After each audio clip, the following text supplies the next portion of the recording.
队，你没事吧？没事，不是我的血。哦，您坐。我给您拿条毛巾。不用了，直接开始吧，我一会儿还要回现场。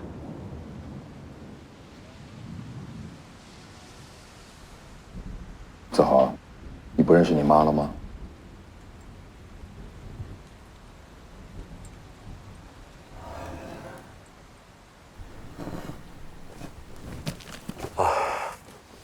既然，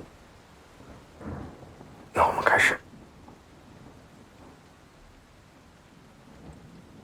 是这样的，林队，您应该也知道，您的丈夫魏先生呢？前夫。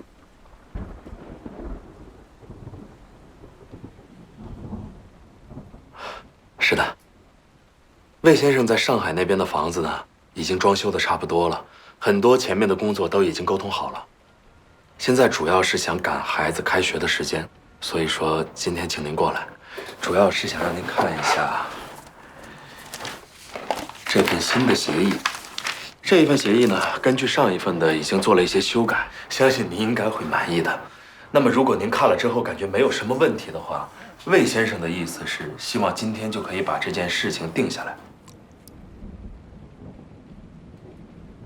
你还有什么条件尽管提，能满足的，我都答应。你觉得你给我钱，我就能把子豪卖给你吗？林雨红，你能不能讲点道理？你到底想怎么样？我这么做不也是为了让你能过舒服点吗？我把酒店生意都低价转出去，无非就是为了……我不会让子豪去上海的。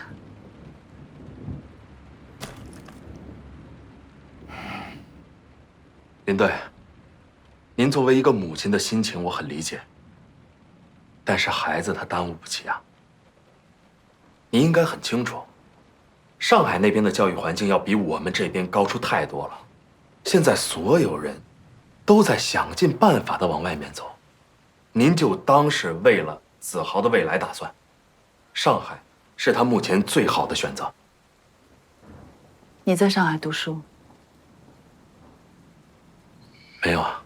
那你在哪儿读书？北京、英国还是美国？你自己都这样了，你想让子豪一辈子困在这种小地方吗？你很清楚，我不可能把孩子给你的。你看看你现在的样子，你能照顾好他吗？我能放心让他跟着你吗？你为什么这么自私呢？因为那是我儿子。你把他一个人关在家里的时候，你有没有想过他是你儿子？他的幼儿园待到晚上11点没人接他，有没有想过他是你儿子？他摔伤了，你看都不看一眼，你一个月见过他几回？从小到大吃的穿的，有几样是你操办的？他穿多大衣服？多大鞋？身高多少？体重多少？你知道吗？这世上工作那么多，你为什么非得干这个？你为什么非得把所有人都搞得……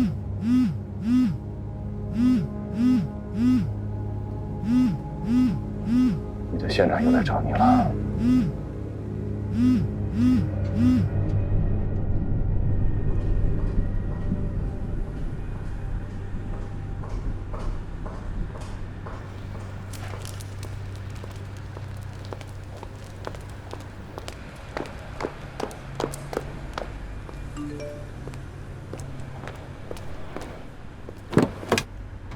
师傅你好。你好。明天是真不行，师傅走吧。我明天晚上真有事儿，不跟你开玩笑的。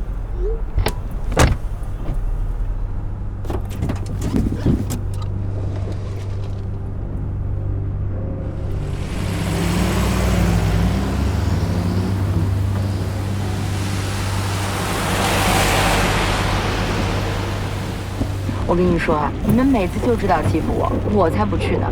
你们自己说说，哪一次我赢了？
师傅，您怎么走这条路啊？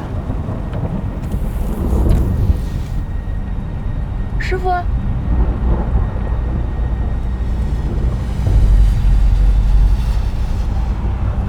停车！停车！我让你停车！停车！开门！停车！停车！停车！开门！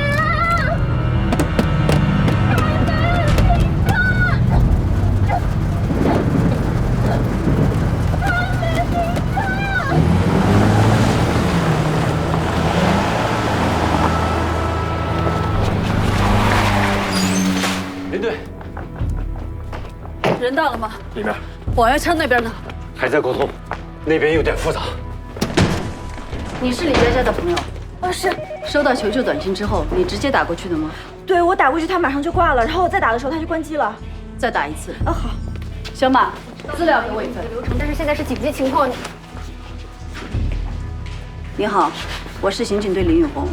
我想情况你们都已经知道了，我希望你们能立即配合我们的工作。您好，刚才我已经跟你们同事解释过了，因为我们公司这边……你叫什么名字？还是打不通。告诉我你叫什么名字，工号多少？李佳佳资料。说话。我的工号是2047，姓周。工号2047。我相信你应该知道，有一位女性乘客通过你们的平台约了一辆车，而且她在25分钟之前向她的朋友发出过一条求救短信，之后电话就一直打不通，人也没有按时回家。我认为她现在极有可能有生命危险，所以我希望你能向我们提供她所乘车辆的相关信息以及司机的联系方式。听明白了吗？我知道您的意思，但是我们公司这边的流程……难道非要等到出人命你们才满意吗？实在不好意思，我们公司经理不在，我这也不敢。2047，你听好。如果这女孩出了事，我会直接让她的家人去你单位找你，到时候你再亲自跟他们解释你们的流程，行不行？说话行不行？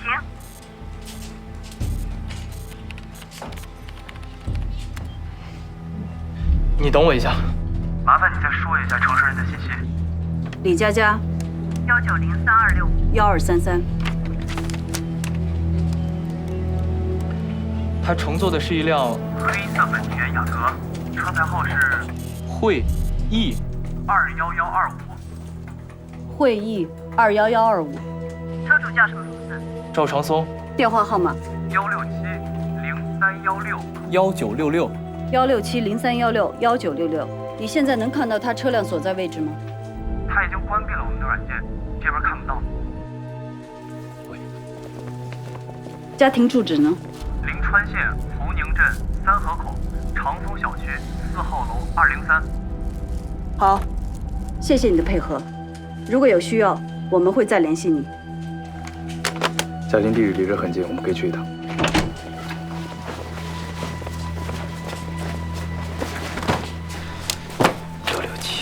小米，联系交通那边，尽快找到赵长松的车。好，老刘他们有消息了，尽快通知我。老方，通知大家随时待命。好，小马，你跟我走。我来。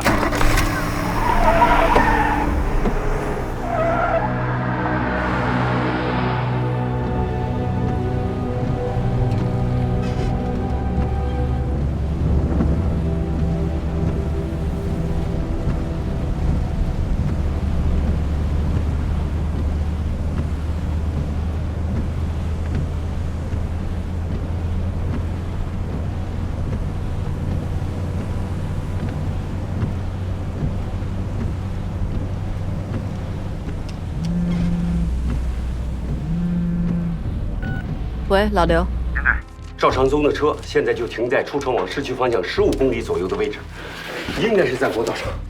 车停着的。对，停着的。具体在什么位置？周围什么环境？出城10几公里，周围应该都是荒郊。我们现在赶过去。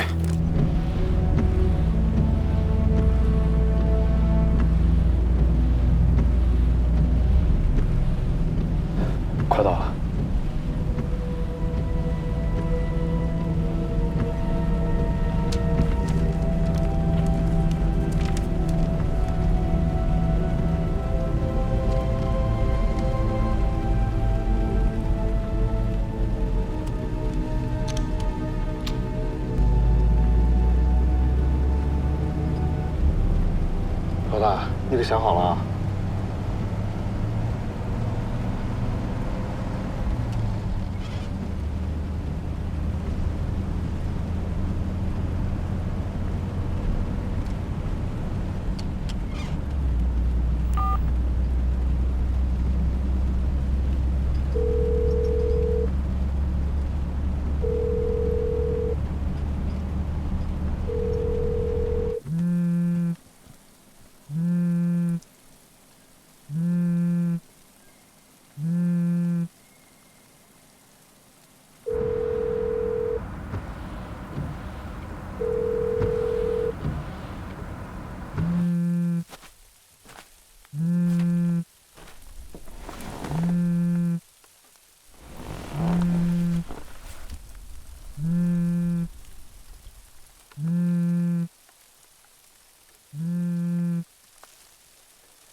喂，你是赵长松吗？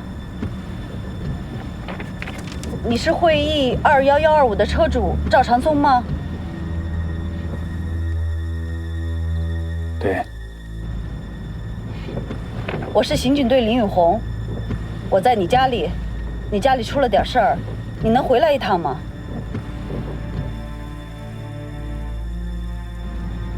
你能听见吗？你方便能回来一趟吗？我现在有事，暂时回不去。你在什么地方呀？你是在跑车吗？喂，赵长松，你是不是在医院拉了一名女性乘客啊？她在你车上吗？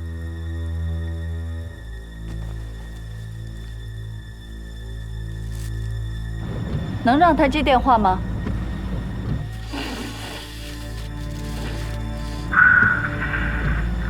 什么声音？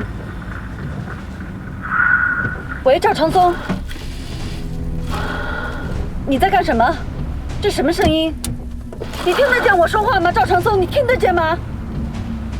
赵长松，你听着，我不管你想干什么，你现在停手还来得及，你听到没有？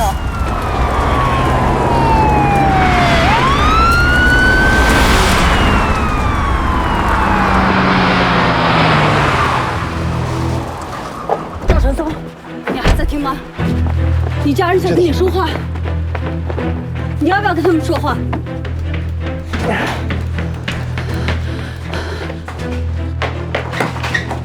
警察，开门！警察！你找谁啊？这是不是赵长松家？是，他是我爸。告诉你爸，现在停手！他正准备杀人，告诉他停手！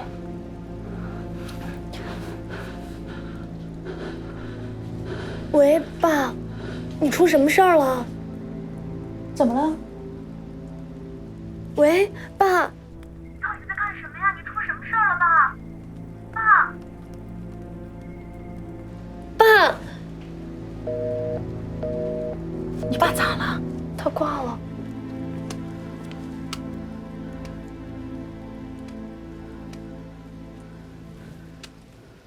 您好。您所拨打的电话已关机。Sorry, the subscriber you dialed is power off.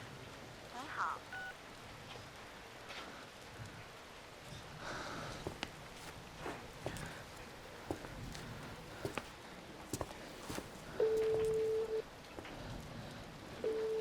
喂，老刘，到哪儿了？我们已经到这边了，他们车已经不在了。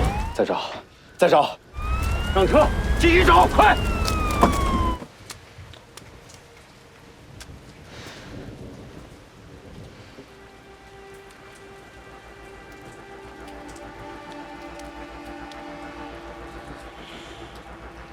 发生在临川县的网约车案已经过去了55个小时，但到目前为止，我们依然没有得到任何李佳佳的消息。这无疑已经成为了最近2天最热门的话题。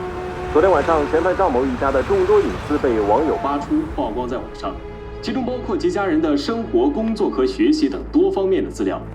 我们在这里也要呼吁广大群众一定要相信法律。当晚，他所乘坐的车辆黑色本田雅阁汇益21125，以及车主赵某，至今依然没有下落。现在我们能做的，也只是祈祷李佳佳女士能够平安地回到她的家人身边。网约车安全问题已经不止一次地成为我们关注的焦点。不过，根据本台获得的消息，在此次案件的案发当晚，警方曾从网约车平台获得了车主的信息和联系方式，却依然没能阻止事件的发展。据相关人士透露，临川县公安局刑警队长林宇红曾在案发当晚与嫌犯赵某有过通话，虽然具体通话内容并未可知，但这一举动仍然在网络上引起了广泛议论和猜想。部分网友对林队长的做法提出了质疑，更有人甚至认为林队的做法很可能也是促使嫌犯继续作案的原因之一。今天我们也请来了几位刑侦专家，接下来由他们来为我们分析一下，在当时情况下，林队的做法是否合理，他是否对这起案件也有一定的责任。干完了。老大，局长来了。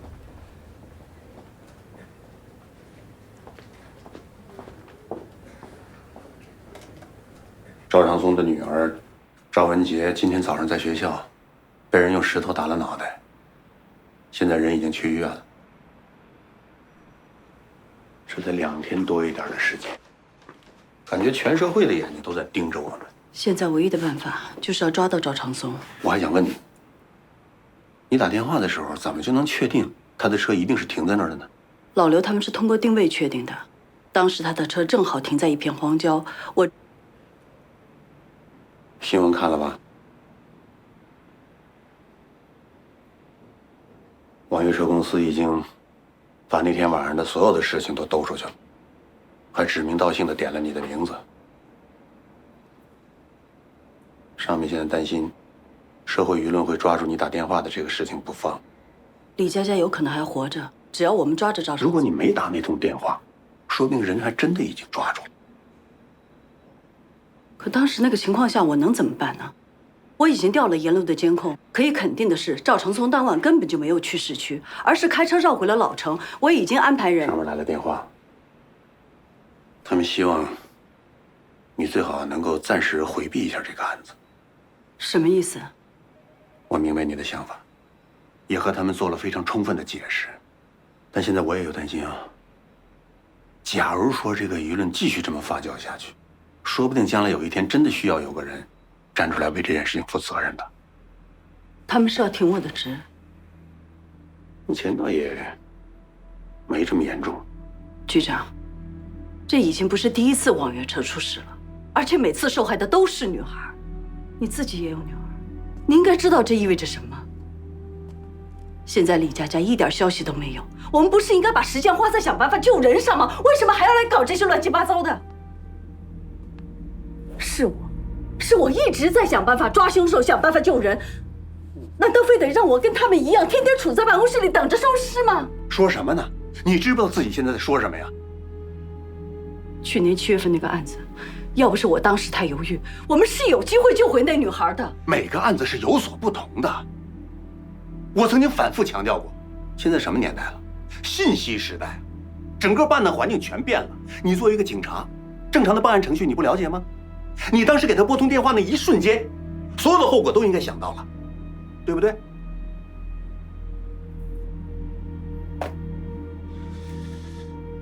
我知道，你父亲的事情和孩子的归属问题，现在搞得你身心疲惫，压力很大。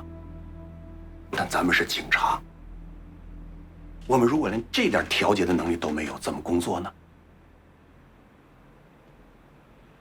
你也觉得我做错了是吗？你先好好休息休息，冷静冷静。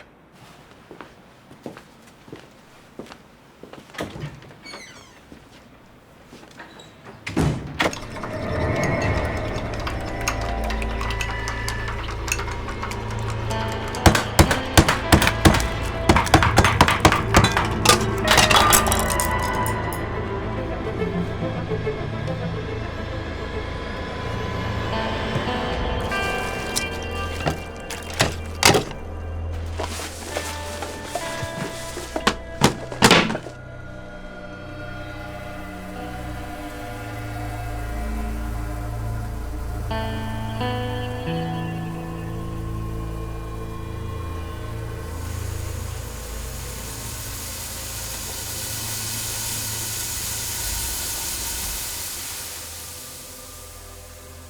怎么一直不接电话？我知道这2天发生了一些事，但我也没那么多时间，我还得回上海处理生意上的事。我也不想一直烦，但无论如何，我们抽个时间把儿子的事聊清楚吧。他爷爷奶奶一直催我。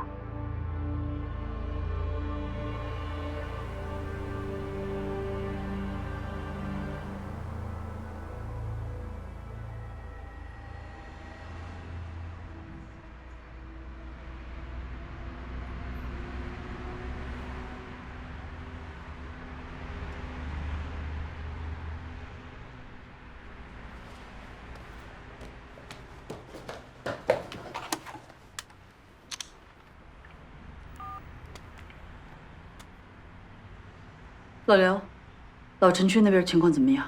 连队，你不用担心了。市里昨天来了个人，已经接受调查了。我和小马还有老方他们都被安排过去配合了。老刘，李佳佳有可能还活着。无论如何，你们的加紧对老城区的排查。一旦有赵长松的下落，你们尸体已经找到了。什么？人已经死了。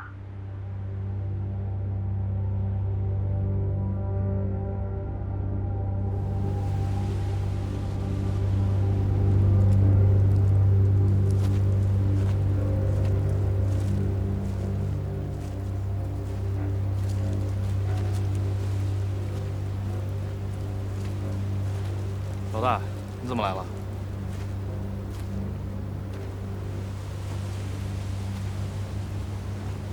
这是昨晚才死的。你当晚打电话的时候，的确还活着。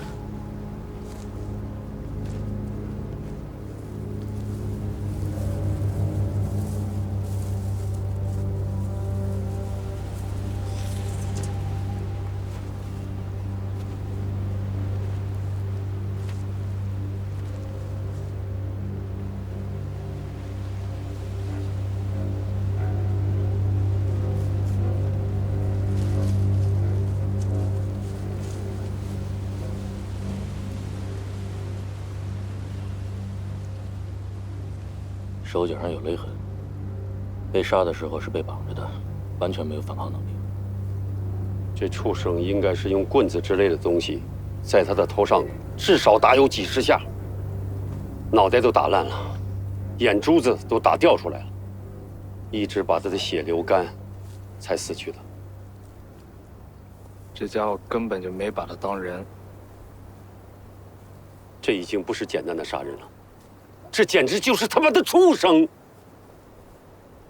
赵长松有线索了吗？您队放心吧，已经派人调查了。我叫赵伟，现在负责这个案子。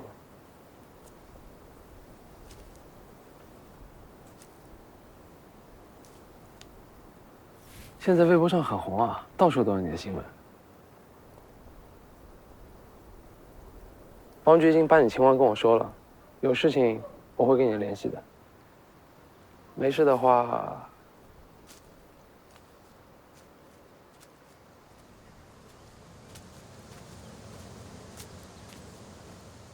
就这样。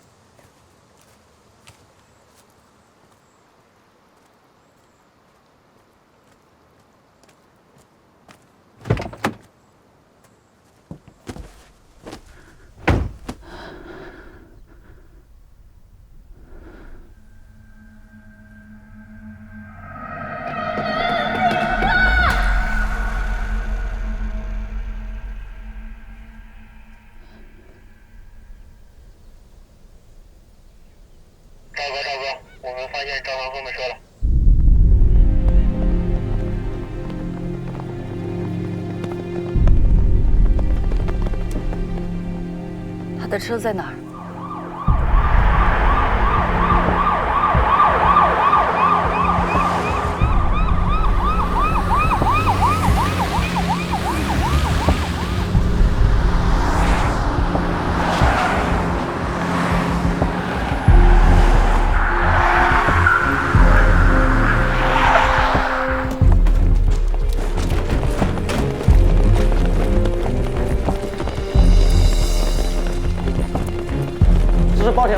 哎，你好。哎，警察同志啊，我当时正在店里看那个新闻，结果那车正停在我的店门口。几楼啊？4楼，右边那家。封锁整栋楼的出口。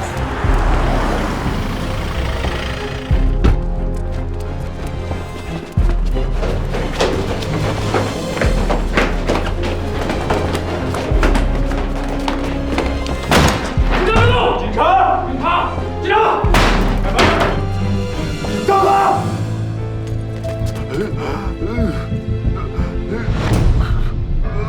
叫救护车！救人！救人！救人！救人！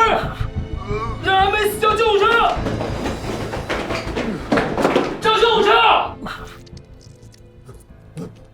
来不及了，不用了。叫救护车！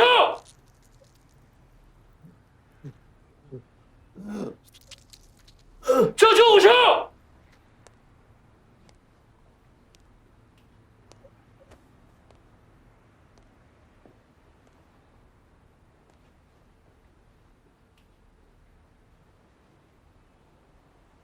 这他娘够狠的。是他，是赵长松。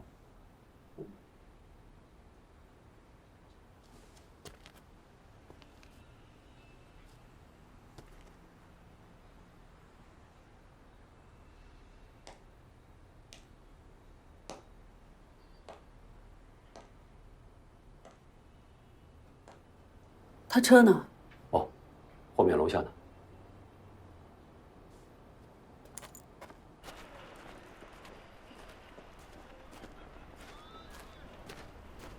林队，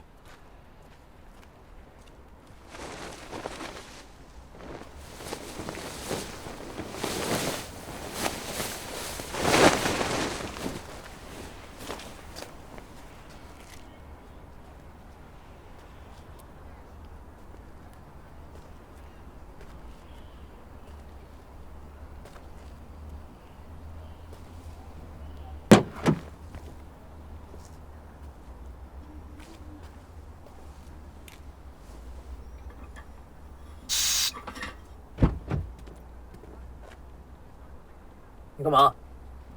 车里有迷药，应该是早有预谋的。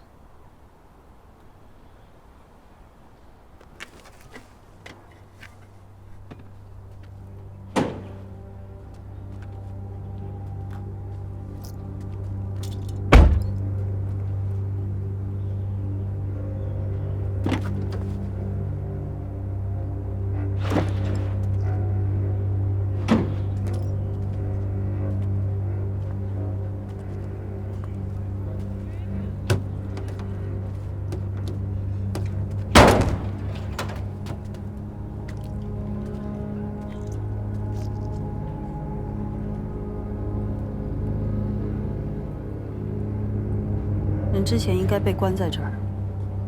这孙子早该料到有这下场，为什么还要这么干？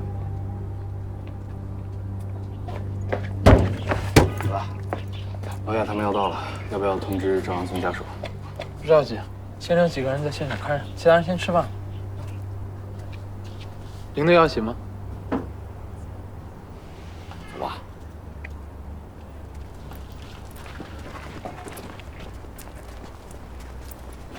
老刘，你们这儿有什么好吃的？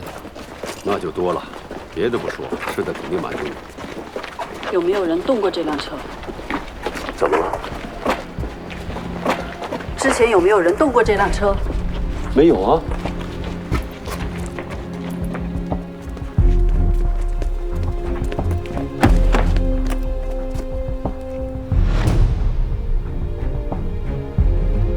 开车的人不是赵长松，以他的身高体型，不可能把座位调成这样。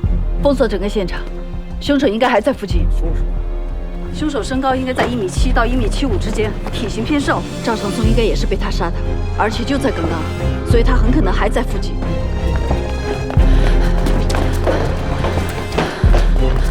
林队，楼上没有。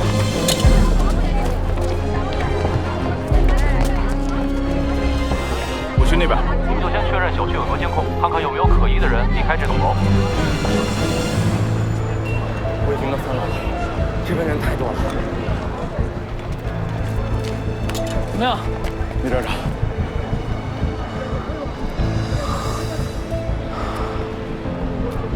小曼，你们在楼下吗？对面3楼有个戴帽子的。哪栋楼？后面那栋。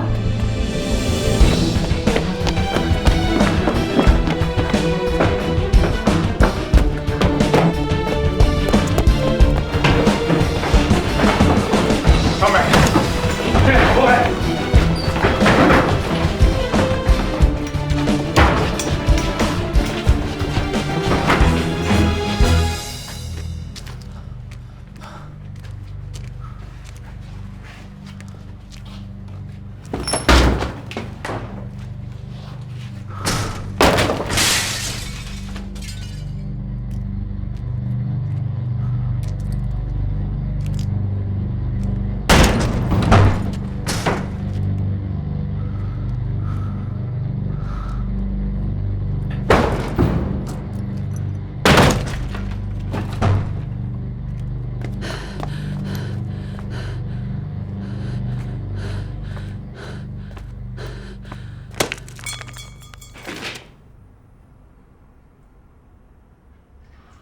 怎么样？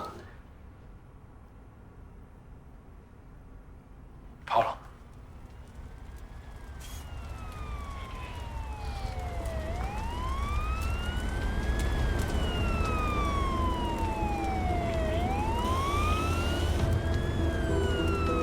老刘，通知大家封锁周围街道，扩大搜索范围。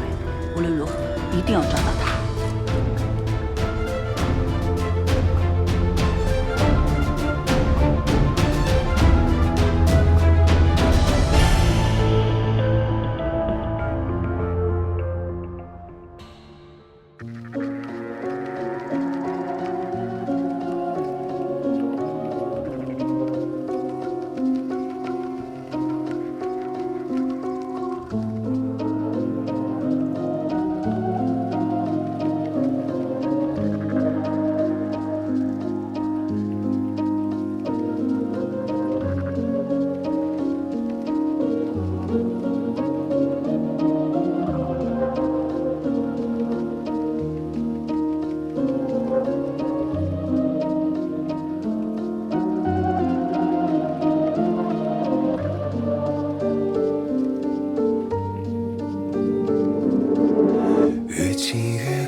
像一本熟悉故事书，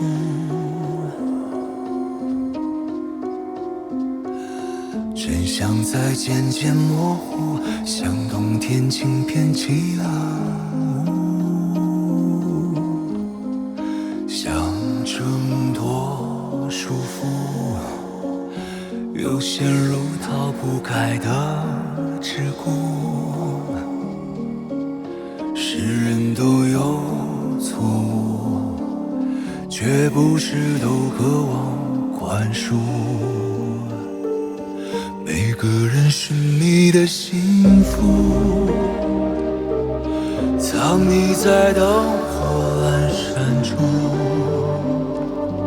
挥霍掉经年累月的赌注，体会捶胸顿足的领悟。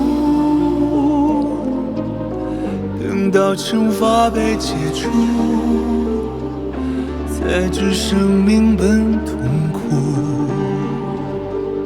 这城市喧哗的末路，只残留安静的孤独。谁知道这场薄命的演出，只是身不由己的旅途，用尽全身解数，始终走不出迷雾。